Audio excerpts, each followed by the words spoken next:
Ga ta nan an yi wani mutum da matarsa suna zaune cikin farin ciki a wata 'yar unguwa ta mafarauta da ke bakin wani daji. Suna nan sai matar nan ta samu juna biyu. Bayan watanni sai ta haifi ɗa namiji. Ita da mai gidanta sun yi farin ciki kwarai da gaske, sai suka raɗa wa wannan yaron suna Hamdan.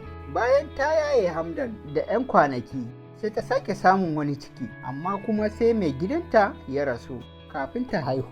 Haka dai ta ci gaba da renon ɗan Hamdan da abin da ke cikinta har ta samu ta haihu lafiya. A haihuwarta ta biyu sai ta samu 'ya mace kyakkyawa, sai ta raɗa mata suna Muhibbat. Tana zaune da 'ya'yanta wato Hamdan da Muhibbat. Kullum suna wasansu da 'yar ƙiriniya ta ƙuruciya, irin wanda ba za a rasa ba. Ana nan sai ciwon ajali ya kama mahaifiyarsu, sai ta kwanta jinya.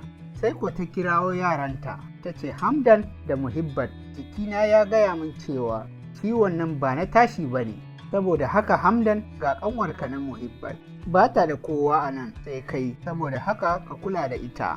Sai Hamdan ya ce wa mahaifiyarsu, to iya, insha Allahu zan kula da ita, ba zan bari ko wani abu ya taɓa ta ba. Bayan 'yan kwanaki kaɗan da yin hakan, sai ta ce ga garinku nan, yaran nan ƙanana su biyu suka zama marayu. Gashi ba a garinsu na asali suke zaune ba, saboda haka ba su da dangi ko ɗaya a wannan gari.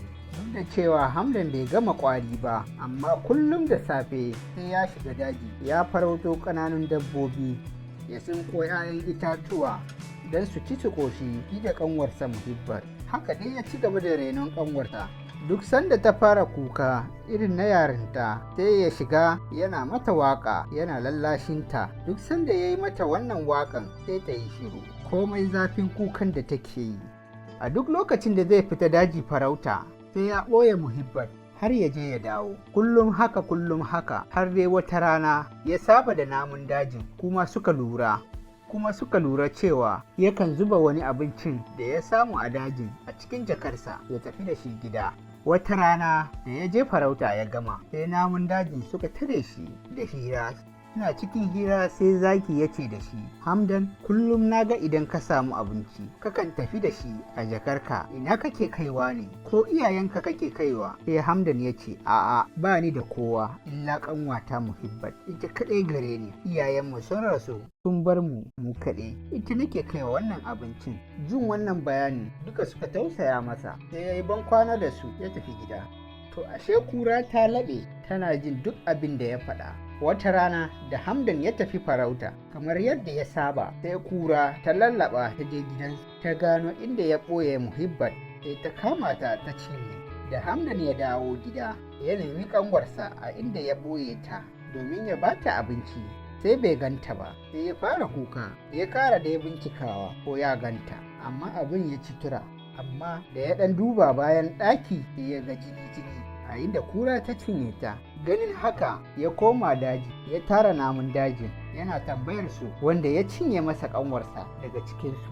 Duk namun dajin kowanne ya musa, sai kurege ya ba wa zaki shawara ya ce, ya kai sarkinmu, ni ina ganin abin da ya kamata a yi shine duk namun dajin da ya je shan ruwa a bakin rafi, ka tsaya a gurin ka sa ya amayar da abin da ke cikinsa mu gani. Zaki ya amince da wannan shawarar. Sauran namun dajin ma suka yi murna da ita, sai duka suka yi amai a bakin rafi. Ba a ga wanda ya yi aman Muhibbat ba, har za a baje kowa ya koma hanyarsa. Can sai aka ga kura ta taho tana ɗingishin ƙarya wai ita ba ta da lafiya.